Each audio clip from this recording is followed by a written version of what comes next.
Uzņēmumam Exogen Services Latvija reiz jau bija birojas Liepājā, taču ekonomiskā krīze tam pārvilka svītru.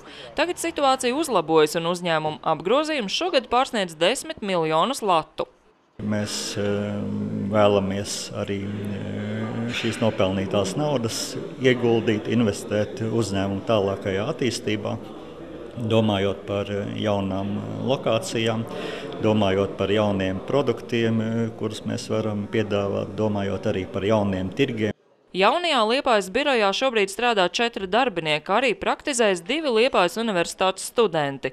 Sākot no šī gada uzņēmums 5 Latvijas augstskolās izciliem informāciju tehnoloģiju programmu studentiem dod stipendiju.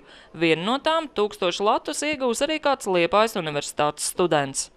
Caur to mēs vēlreiz gribam gan universitātes studentiem, gan visiem pārējiem parādīt, ka informācija tehnoloģija nozare ir prioritāte priekš mums, ka mēs to novērtējam, mēs darīsim daudz ko, lai tiktu nozarei piesaistīti labākie studenti.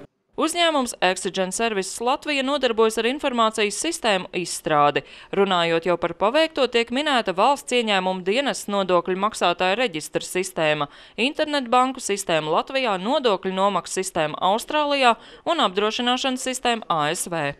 Mēs meklējam arī sadarbību ar Liepājas uzņēmumiem.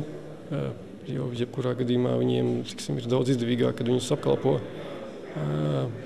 Var apkalpot šeit uz vietas, nevis kaut kāds izpildītājs, kas atrodas Rīgā vai kaut kur citur.